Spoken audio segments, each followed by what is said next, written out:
Good morning. My name is Irene Metz, and I am a 2007 chemistry graduate from Michigan Tech University. I recently finished my Ph.D. at the University of Iowa, where my focus was on introducing computational chemistry to first-year chemistry students.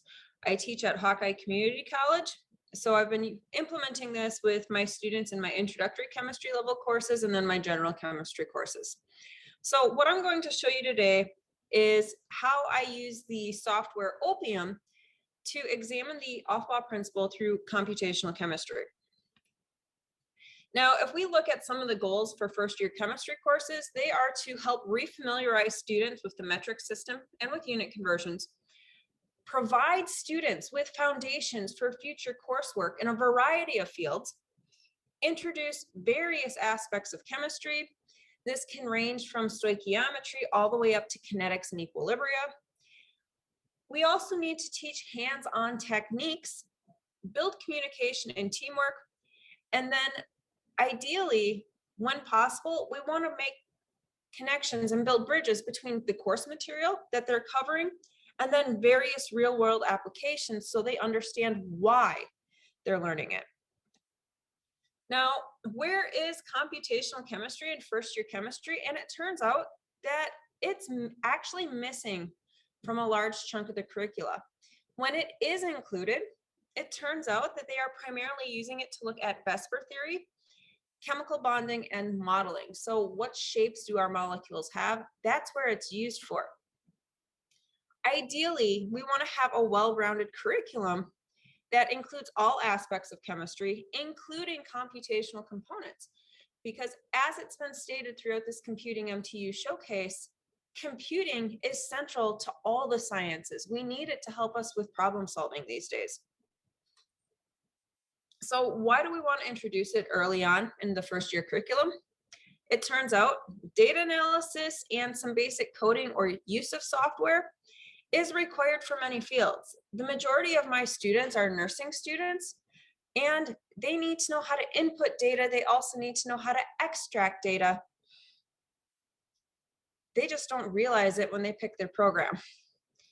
Now, computational chemistry is widely used at many upper level courses at various institutions. It's frequently used in organic, P-Chem, and biochemistry courses. And the nice thing about computational tools is that they're interactive and hands-on. It gives us a way to study and examine things that we can't possibly see. It's also inherently safe. You don't have to worry about chemical spills when you're using computational tools, or the wrong chemicals being mixed, or hazardous waste disposal. And real-world problems require a multimodal approach. You can't use just experiments in a wet lab to find all the answers. Why? Because we can't see what's going on at the atom level. But if we can combine that with computational chemistry, we can get a greater understanding of exactly what's happening in various structures. So I picked foundational quantum mechanics, and a lot of people go, well, why? It turns out that it's a theoretical concept that students struggle with, and there aren't a lot of hands-on activities to help them learn it. The main concepts that they tend to struggle with are quantum numbers. Why do we have principal? Why do we have angular? What's the difference between them? The differences in orbital energies. Thanks to the pervasive Bohr model, students really struggle to understand that your S and your P electrons within a given subshell are not going to have the same energy. This Bohr model, while it's great for teaching valence electrons, does not help them understand that, hey, they're actually not all equal. There's also some confusion with electron configurations. The periodic table has a number of anomalies, and we're actually going to take a look at those today and to see how we can use this software to help us identify which configuration is the correct for some of these anomalies. So really, we need an inclusive hands-on approach. Now, if we go and we look at strategies that currently exist for teaching the Aufbau Principle, there's a lot of different tools out there, but most of them are paths or mnemonics or things that we still have to memorize.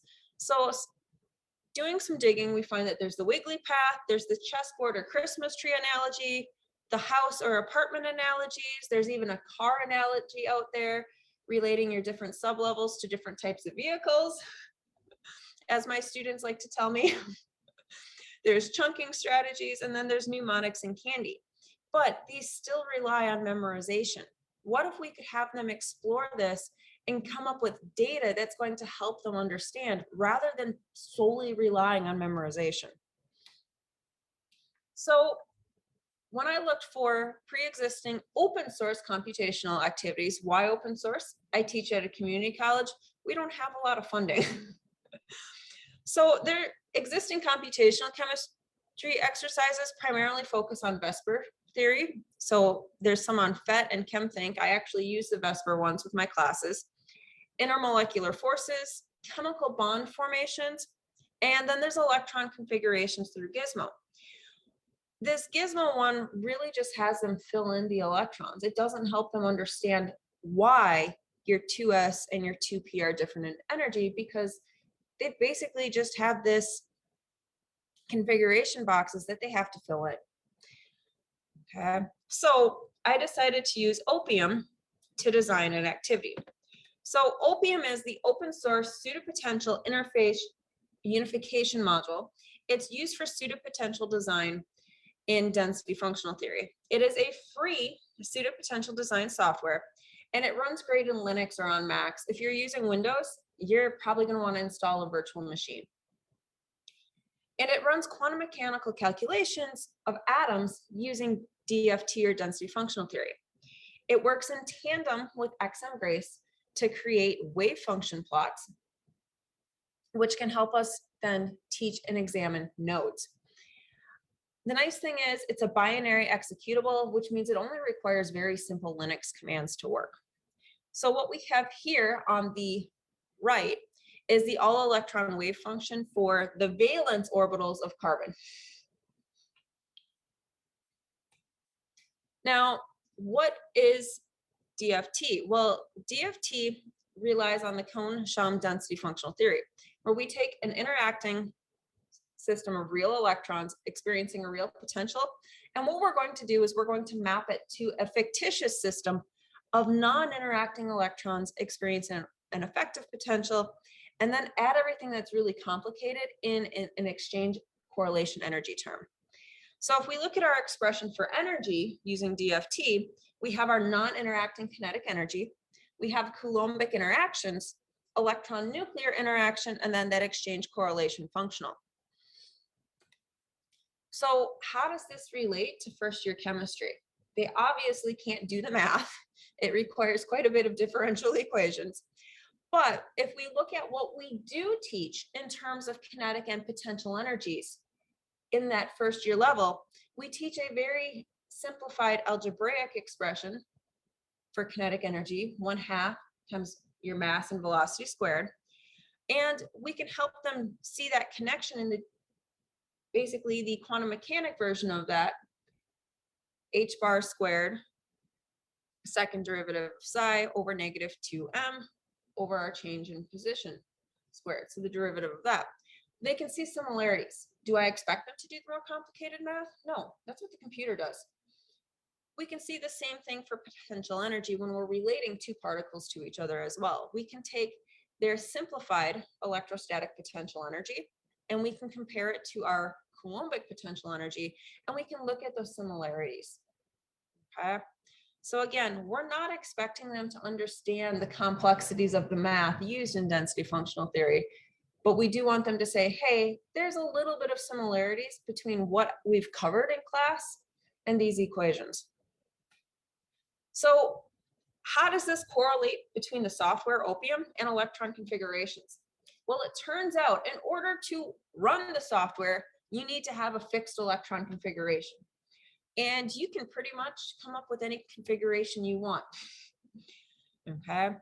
In order for opium to create pseudopotentials, if you're using it for that cause, it first has to calculate the all electron eigenvalues because it wants to try to match them to a certain degree. Also, this is going to help expose students to research techniques. a lot of computational tools are being used in chemistry and in biology these days, as well as in medicine. It's not just for computer science or physicists anymore. So they're learning some research techniques without the added expense of purveying chemicals. It also helps them tie class material in with applications. Okay, how is knowing electron configurations going to be useful? For a lot of my nursing students, they're like, why are we learning this? We don't need to know this. It's like, okay, you guys, but this is how we can use it. And these pseudopotentials are then used to make calculations go faster. Okay, so here on the right again, what we have is we have the all electron wave functions for carbon. This time it includes all of our energy levels, but we also have the energies for each of these sublevels in Rydberg. And if we start to take a look at this, what my students can see is that our most negative one is our 1s or our 100, which happens to be closest to the nucleus. When they compare the 2s, the 200, and the 2p, the 210, they look at this and go, wait a minute. Even though these all have the same number of electrons in, the energy is not the same. My 2s and my 2p are not identical in energy. So software installation, we're not going to go too in depth with this. I have directions on how to install it in a virtual machine in the supplemental information for my paper, but it often works best to work with your IT department because they might have a virtual machine they prefer to use. If you are on Tech's campus, they'll be more than happy to install it on Linux for you or on the computing servers. So Opium's a binary executable, and it's really easy to install in Linux or on Mac operating systems. You go to opium.sourceforge.net, and it's quite easy to download. Now, on my campus, I use virtual machines that my IT department picked out for me, which happens to be Hyper-V. So not only did I have to install the operating system I wanted on the virtual machine, but I also then had to install Opium. And when we install Opium, we need to install XMGrace so that we can do some plotting functions. Now, besides the plots this naturally does, I also have my students use Google Sheets to make additional graphs. Why Google Sheets? They're used to using it for their lab reports at this point in the semester when I cover it. Now, it is important to provide your students with a list of basic Linux commands, particularly if they're not familiar with them. The biggest ones we use are CD for change directory, LS to list out things, and then copy, which is CP. Additionally, all of the resources that we're going to be talking about today are available at QCC for Everyone, which is hosted on the Mason Group webpage at the University of Iowa. And as this is an open source code, we have been keeping all of the tutorials and the lab activities for this open source as well. So you can go to that website to find them. So when we get to initial implementation, now I make sure before we get to this lab, my students have covered, or at least if they've watched the videos for lecture, that they've covered quantum numbers, electron configurations, and that I provide them with definitions for what these different terms mean. We also look at graphing, which they should have been doing several times over in this semester by now. Because we graph for density, we graph for a few other things, and then we learn how to read and interpret graphs. So they should know how to do that by then. And I also go over what commands are you going to need to use in order to make this software work. Now, in the center, we have an example of an input file, and it turns out that we just need 3 simple key blocks in order to use this software with first-year chemistry or high school students. The first key block is the atom. This is where we tell it what atom is being examined. We want to use the 1 or 2 letter symbol for that atom. We then want to tell it how many sublevels does that atom contain. And by sublevels, we are referring to all the S, P's, D's, and F's within that atom. So once they have their electron configuration written out, I go, okay, crew, add up all the letters. How many do you have in total? Then, after we have that listed, we are now to list out essentially our electron configurations, but we need to use our NLM notation in numerical form. So this is sometimes where we have to help the students remember what numbers correspond to what. So if we look at this in that first column, starting under the 3, we have our NLM notation. We then have our occupation, or how many electrons, and then we have this dashed line. So if we start out with our energy levels and sublevels, the first number given is going to be our principal energy, or sorry, principal quantum number, which is our energy level. So 1, 2, 3, those are pretty straightforward. Where we start to really run into some confusion with the students is that angular momentum quantum number, the L. We might need to remind them that S is 0, P is 1, D is 2, F is 3. And then M is the magnetic component. And the nice thing about the opium software is it keeps this 0 for everything, so we don't have to deal with negative values. The other thing is it's because having it symmetrical as 0 makes it just easier for the software to do the calculations. So once we have our NLM number listed, what we're going to do is we're going to list our occupations. Now, when we're doing this with first year students, we're going to be using the actual occupations that we would have in our electron configurations, not partials. Okay, so partials are possible here. We're just going to be sticking with whole numbers, assuming we're dealing with neutral atoms. So we want to remind them that, okay, your S sublevel can hold up to 2 electrons, your P can hold a max of 6, your D can have at max 10, and F would be 14.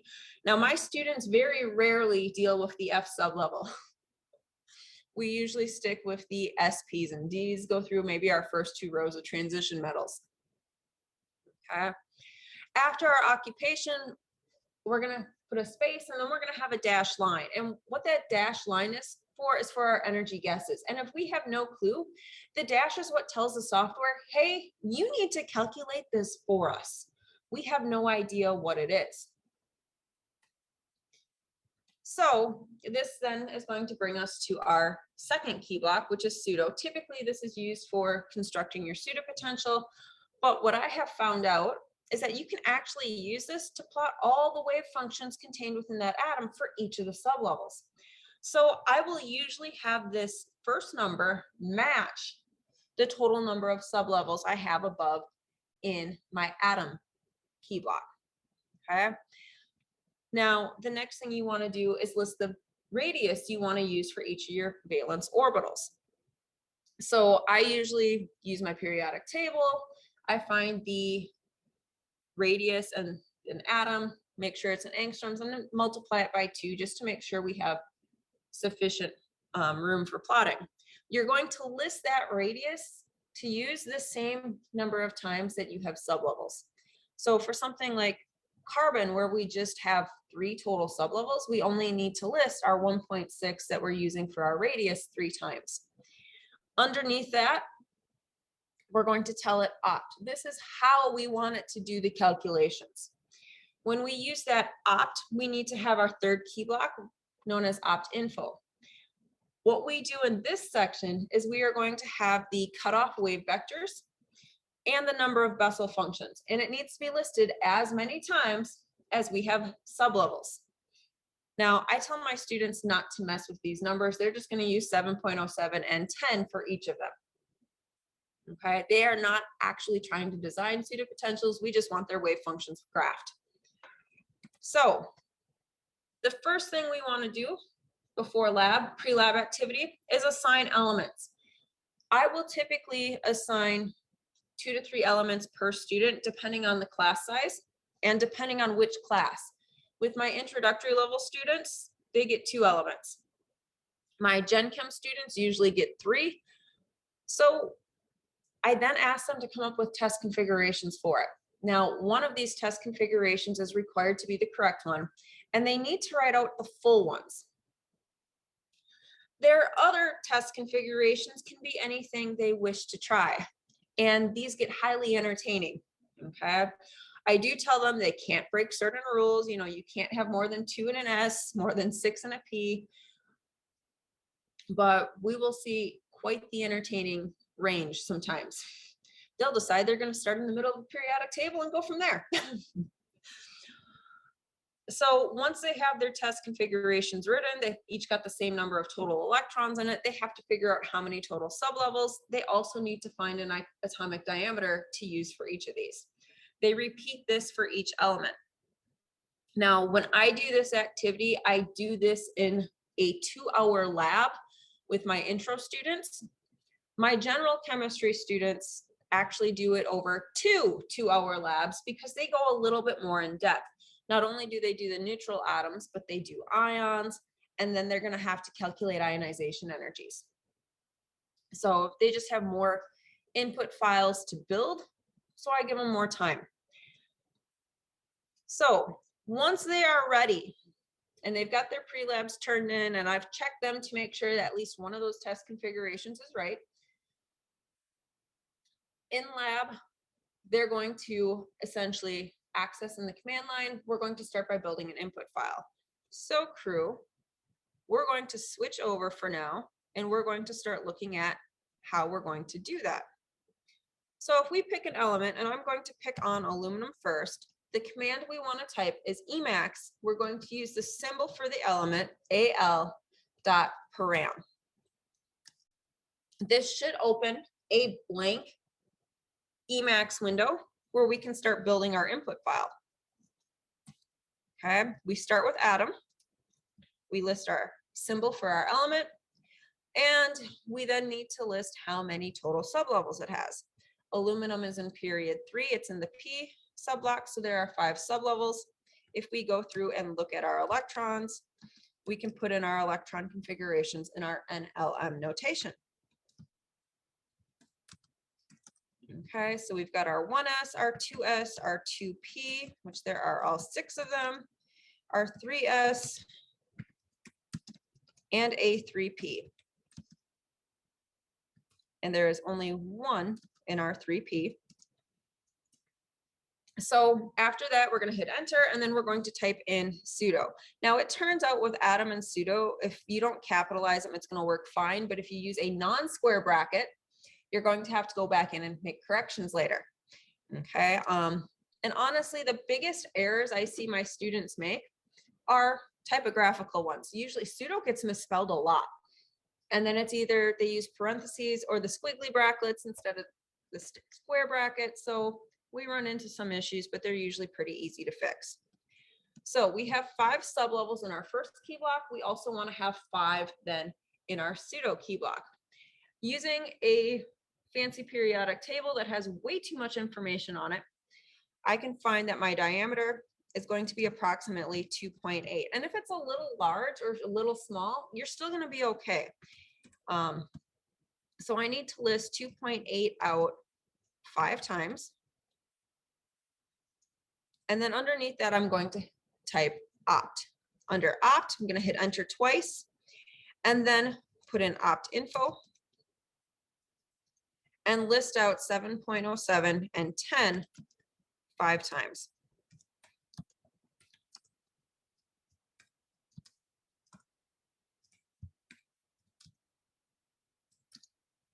And this does get tedious when you deal with your larger elements. So that's just something to keep in mind. Once we've got it entered or typed in that last time, we do need to hit enter one more time because Linux is kind of weird sometimes. And if you don't hit enter after a line you finished, it usually won't read that line. So that's just something to make note of. Okay, we can go ahead and save it. Now, because this is installed on a Linux machine, we're just going to now type opium al, that tells it what input file to pull, al.log, that tells it where it wants us or where we want it to put the information that it's going to determine for us. AE, we're telling it, hey, you need to do the all electron calculations for us. And then make sure we hit a space and then plot WA. When you do plot WA, it's going to show the all electron calculations once it's done, provided there are no errors in your input file. Okay. The nice thing about telling it to plot is that a graph will automatically pop up once the calculations are done. And what we just observed is that it takes much longer to create the input file than it does to run the calculations. So that's one of the things I like about this is how fast it is. It's ideal for those short lab times because of that. If you've got students that are familiar with Linux and are used to command line prompts, this can go really fast. Okay, but for those that aren't, it's not too overwhelming. So what we can do is we can look at this. We have all of our wave functions listed here, but what we notice is that everything that's an S or a P, they use the same color, which is not always beneficial for us. So if we want to change these, what we're going to do is we're going to go to plot and then set appearance. And we can modify these to be whatever color we want.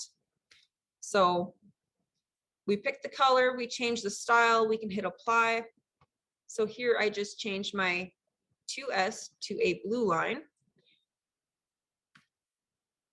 That's a red, that's a P. So now I'm going to go and change my 3S to a solid color, but I'm going to change that. Let's make that one indigo.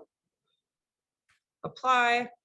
And then we want to go and we want to change out our 1P that's dots in red because it's hard to see. So let's make that one magenta. Now, XM Grace does have limited colors to choose from, so that is something to keep in mind if you are trying to make it colorblind compatible. Okay, especially when you're dealing with large atoms that have a lot of wave functions, it can be difficult to see. So what I like to have my students do is then examine this to see, are there nodes? How many times does each of these lines cross 0? Now, most of them will get out their cell phone, snap a picture of this, and then try to do that analysis at home. I remind them that, hey, you're in lab, you can ask questions if you're here. So if we take a look at our 1S, which is now shown in black, we see that this does not cross 0 at all. So there's 0 nodes here. If we take a look at our 2S that is shown in blue, we cross 0 once. So we have 1 node. Okay, our 3S we have in purple. We see that it crosses 0 once and twice. So 2 times. We then compare our 2P in red, does not cross at all. Our 3P shown in magenta crosses once. So I have my students write this down and then go, okay, what trends, what patterns are you seeing? Can you come up with an equation to explain this behavior? Okay. I also have them look at this, go, okay, if 0 is our nucleus, where are the electrons located in terms of where that nucleus is? Which ones are closest to the nucleus? Which ones are further away? And I make them think about this rather than just going, hey, this is what those Bohr diagrams that are in my biology textbook show. So once they're happy with their graph, they've done some thinking about it, they at least have a picture of it, we can close it out. I don't make my students save the changes. You can if you want them to print the graphs. So once we've looked at our graphs, the next thing to do is to open our output file. So Emacs al.log. This is where we told it to put the data. We'll hit enter. And what we want to do is we want to scroll all the way down to the bottom. So the information that's useful here for students is the total energy. Now we want to make note that this is in Rydberg. So if you want them to be comparing it to things, you may need to have them convert it to kilojoules per mole. This is Rydberg per atom. So we're going to have to take a look at a conversion factor, which I'll show a little bit later in the slideshow. So I usually have them write down that whole total energy. I get some very grouchy students because they like to round, and I tell them you can't do that here. And then we look at the orbitals, the fillings, and the eigenvalues, and I also have them write them down. But what we should notice is that under here, where we look at our orbitals, they don't put them in order. So I will have them rewrite or type these into Google Sheets in order, most negative to most positive, and then create bar graphs so they can have a better visual of how your energy changes as you either go down a group, so n equals 1, n equals 2, n equals 3, or as we go across from S to P. It just gives them a better visual than just looking at numbers. Okay. But what we can see here is that our 1s is going to be the most negative, so closer to the nucleus, and our 2s and our 2p have a slight difference in them. Okay, a difference of roughly about 2.5 Rydbergs, whereas our 2s is more negative, we see that when we get to our valence electrons, that difference, at least for aluminum, is not quite as big. Okay, we've got a 0.57 Rydberg for 3s and a 0.20 roughly Rydberg for our 3p. Okay, so they'll write this down, they'll look at it, and then what we'll do is we'll keep going on. They'll move over to their next element. Okay, so let's see, let's go back to the slideshow. So again, to run the command, now if you're using a virtual machine, it's period / opium, then your symbol.log AE plot WA, but if you're in a Linux machine, you do not have to have that / included. AE again, all electron calculations, plot WA, plot the all electron wave functions. And here's that same graph for carbon once again. Okay, so here, again, extracting data. In this slide, it's just boxed what they're looking for. Okay, so total energy is boxed in purple. Lowest energy, I have boxed in red for carbon. Highest energy in blue. We do want them to typically write it down in order. I will then make them sketch out orbital filling diagrams based off their data, or build one in Google Sheets. So go, okay, what does my diagram look like if I'm going to fill it from lowest energy to highest energy? Using this information I have here, my fillings, my energies, what does this tell me? Does this match that Aufbau diagram that my textbook has? They then have to repeat with elements, ions, or other configurations, running and collecting data and extracting it. So what we have here are some student results from several years ago where I had them run iron.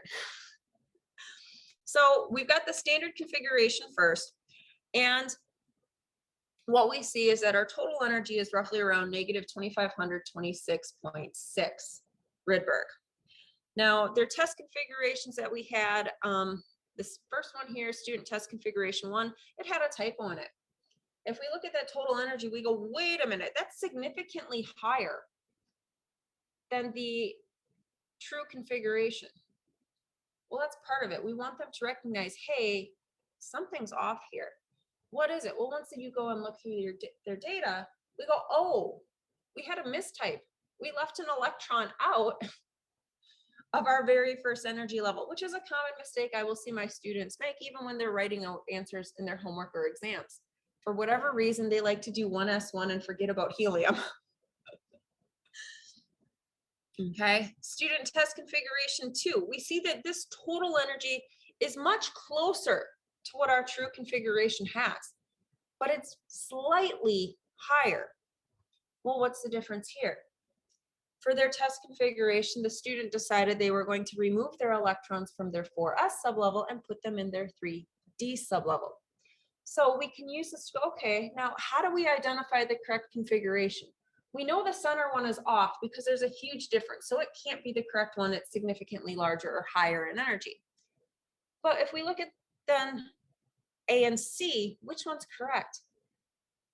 And this brings us to where we tell those students typically in classes, they're going to have the electron filling and electron configuration that's going to give them the most stable configuration, which will be lowest in energy. So which one of these is lower in energy? And if we compare them, it turns out that it's A, but not by a whole lot, at least in Rydberg. If we were to take the difference and find what it is in kilojoules per mole, it's actually much larger. But in Rydberg's, it doesn't look like it's nearly as significant. Okay, so how can we use this then to examine our periodic anomalies and identify correct configurations? So in this table, I have the two common configurations that we'll see for chromium and copper, because these are the ones that students usually remember since they get stressed the most in our first year chemistry classes. So the correct configuration for chromium was its valence shell is 4s1 3d5. But what students will commonly write is 4s2 3d4, because if you look at your periodic table and you're filling it across, counting atoms or elements, which is what they do, what we're going to see is that if we run these total energies, we get a negative 2084.03 for our 4s1 3d5, but a negative 2084.02 for our 4s2 3d4. Well, which one's lower? The first one, the 4s1 3d5. So students can then look at these and go, okay, this one's lower in energy, indicating it's more stable. I actually have numbers to compare rather than relying just on pure memorization. We can do the same thing for copper, which has a valence configuration of 4s1 3d10, or the common mistake, 4s2 3d9. Again, we run these calculations and we compare those total energies, and here we see a much larger difference than what we saw for chromium. We have a negative 32,075.5 versus a negative 32,075.3 essentially. So they can say, okay, our 4s1 3d10 is giving me a lower energy. That's why the book says this is the correct configuration. Now, one of the things I like to ask them is that Aufbau principle always obeyed? Because it's very confusing for a lot of students that you have to fill your 4s orbitals first before your 3d, but yet you remove the 4s electrons first. And we tell them it's because they're in a higher energy level, but there's still some confusion there because they go, but we didn't fill it last. Why are we removing from it first? So one of the things I like to make my students do is graph the 4s eigenvalues versus the 3d ones for the transition metals. And what we see when we graph this is that initially our 4s does start off lower in energy than our 3d, as is the case for scandium. But once we get to titanium, they're almost the same. And after that, our 3d is always going to be lower in energy, usually quite significantly lower in energy. So once students make this graph and look at it, they can go, okay, now I understand the energy difference. I want to remove those 4s electrons first because they're much higher in energy than my 3d, and we have to fill them first because we need to fill them in order to get to my 3d. But they're not always going to be lower in energy once we start to have more 3d electrons. So it turns out that that Aufbau principle, besides the anomalies, is not obeyed nearly as often as they think, where our 4s isn't always lower than our 3d. What we notice also looking at this graph is that our anomalies on our periodic tables show great increases in energy compared to the other elements within that period. Okay, now here, if we want to look at iron, which I've got in several different colors, all the wave functions, they can then look at energy levels, sublevels, and nodes. And again, as we were doing earlier, we can count them out. If we look at our 3D, which is in that bright green, which is hard to see from the projector, so sorry for those of you in here, we see that that does not have any nodes at all. But for the rest of these, we can go and we can count how many nodes each of these have, and we can come up with the equations. And they get to derive this rather than just relying on memorizing something from their book. So they can come up with on their own that the rule is going to be n principal energy, or sorry, principal quantum number minus L, your angular momentum quantum number, minus 1 for the number of nodes. Okay. With some playing around in XM Grace, we can graph the probability of these wave functions, which basically gives everything as absolute values. And we can actually see those nodes where things are going to 0. Here we do that for our s orbitals. We can see again 1s, no nodes. Our 2s has 1, and then our 3s has 2.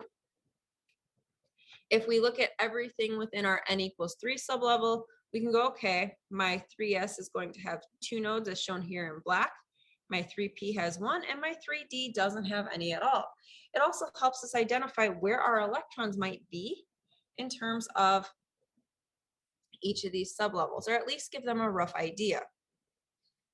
Okay, so what they can see is that some of our 3d electrons are going to be a little bit closer to the nucleus than they might think.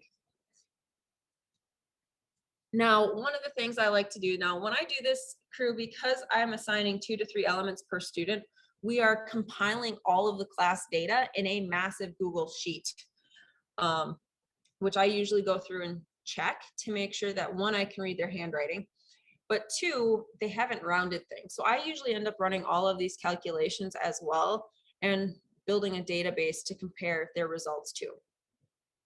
But they can then use this to examine periodic trends. So if we look at our group 1 elements, which we have shown in this table at the top of the page, and I'm looking at just the valence energy, what we can see is that hydrogen, first energy level, is going to be the most negative. But as we go down a group, what do we notice about those energy levels, those energies for those valence sublevels? We notice that they're becoming increasingly positive.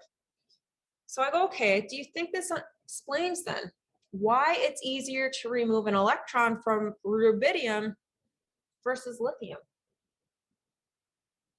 And my students can usually go, okay, if it's more closer to being positive, it's going to be a lot easier. We're going to have to use a lot less energy to remove that electron than we would from, say, lithium or hydrogen, which have a much more negative value for their energy.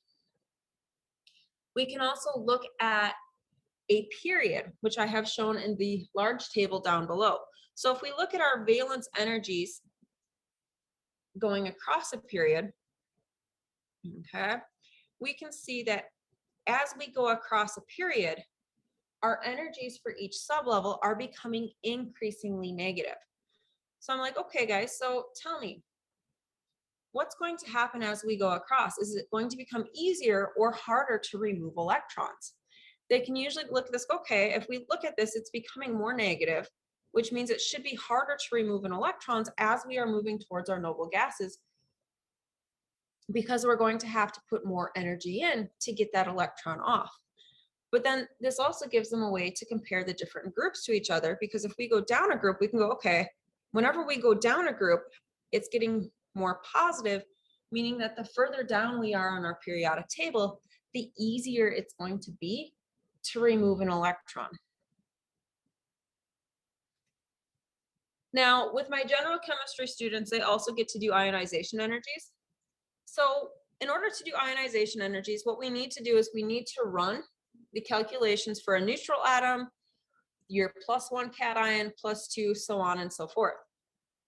We then extract the total energies from each of the log files for the elements that they've been assigned to, and we then take the differences in the energies by taking the ion minus the neutral atom for our first ionization energy. So for sodium, we're going to take our difference in our total energies, which gives us a positive 0.3797722 Rydberg. We're going to convert that from Rydberg per atom to kilojoules per mole. The conversion factor happens to be 1312.5 approximately. This is going to give them a value of 498.45 kilojoules per mole for sodium. I then have them calculate the percent error. So for this, they will pull your literature value. In this case, it was pulled from Brown and Lemay. They take the difference, divide by that lit value, multiply it by 100. And for this particular ion, they found that our percent error is only going to be about 0.5%. Now, that may differ for other ions. It is important to note that this software cannot be used to calculate anions, because density functional theory is essentially a single electron density. Adding more electrons throws that off. It just doesn't work. So this works for cations, but not for anions. Then to do the second and so forth ionization energies, they would take the 2+ cations total minus the +1, so on and so forth. We can then ask them, why do some ions form but others don't? And in order to do this, we have them examine the magnitude in their ionization energies. So we start by looking at the neutral atom. We compare that to our first ionization energy, and then we can compare that to the second ionization energy, or so on and so forth, depending on how many we need.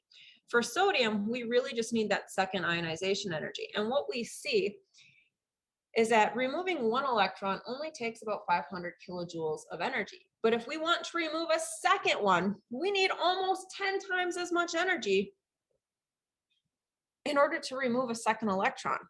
So there's usually some large jump that they observe that goes, oh, this is why I can't remove more than 1, 2, or 3 electrons from things. It's because the energy that I have to put in would be too large.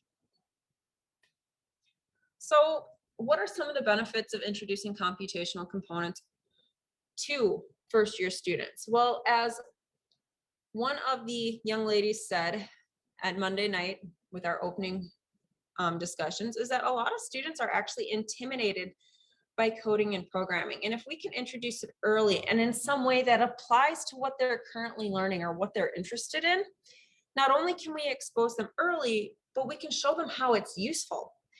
We can help them build up their data analysis skills, because no matter what field you're going into, whether it's nursing or engineering, you need to be able to analyze data. It's going to also help build mental connections, and we don't then just rely on memorization. It'll make later computational activities less intimidating. I very much understand where that young lady was coming from, because honestly, I never thought I was going to be getting a degree while doing research work with computational chemistry, because my experiences with it in my undergrad career were rather intimidating. You had to use it only during certain hours. We had so many computers that could use it, like a handful of them. If you missed your time slot, you were out of luck. They took hours or days to run.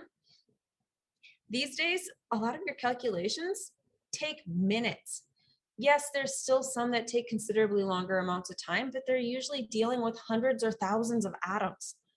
If you're just dealing with small things, they're going to be done within seconds. As we saw here today, it takes longer to create the input file than it does to actually run the calculations. And it turns out that computational components are applicable to research in a variety of fields. One good place to look at how they're using both experimental and computational components together is the NSF Center for Sustainable Nanotechnology, which you can visit at susnano.wisc.edu. As it turns out, a lot of computational projects use concepts taught in first-year chemistry courses. The NSF Center for Sustainable Nanotechnology is actually doing projects that talk about Gibbs free energy, which relates to a topic that you talk about in first-year chemistry. How do you find those standard values for something, say a battery? You can't just look it up in the appendix of your textbook. But with computational components, we can calculate that out, and then we can use it and include it with experimental factors to figure out how things are going to behave in different environments. So knowing how to use computational tools allows for interdisciplinary approaches to problem solving, which is exactly what we need in the world these days. I'm sorry, but if you're a chemist or a biologist, doing just experiments in the wet lab alone isn't going to be enough to find the answers to everything. But if we also do computational work with it, we might be able to get a better understanding of what's going on at the surface level or at the atom level, rather than just saying, hey, it's changing colors, or hey, I'm getting a precipitate. We might be able to answer the how or why that's happening. So some of the NSF Center for Sustainable Nanotechnology projects that have used computational components have included studying batteries. What happens to your cell phone batteries if they're indisposed or they're disposed of properly or improperly? You know, what happens when they get into the environment? How do things leach out? What's causing bacteria and fish to die? Then how can we model this so that this isn't happening? This is something that they've used both experiments and computations to develop answers to. And additionally, one of the things that my students really enjoy hearing about is they've actually also applied this to agriculture. If you take nanoparticles, how can you use them as a fungicide? What conditions can you get them to work better? Why are we seeing greater results in these conditions versus these other conditions? So this can be used to help meet the necessary demands of our food supply chains. How do we increase crop yield? and cut down on losses due to fungus or bacteria. So they use a model ion dissolution to predict thermodynamic favorability to understand what they're observing experimentally. And it's just some really cool work that's being done. So I would like to thank the University of Iowa, particularly Dr. Sarah Mason at the Mason Group, for being willing to take on an unconventional grad student, since I did keep working the entire time throughout my PhD teaching at Hawkeye, and for hosting all of my work here relating to the Aufbau Principle and the lab activities, the NSF Center for Sustainable Nanotechnology, and my students at Hawkeye. I am now willing to entertain any questions, or if you guys want me to show you how to do a couple more input files, we've got plenty of time for that. Okay, you are more than welcome to email me if you have any other questions about the activity. And my email is irene.metz@hawkeyecollege.edu. I'm also happy to share my monster Google Sheet file if you're interested in using this with your classroom, so you don't have to necessarily do all of the calculations from scratch yourself if this is something you want to implement. So if there are no other questions, crew, I'm going to say go enjoy your next hour, go attend one of the other workshops that's being held today. And the video recording of this will be available within the next couple of weeks.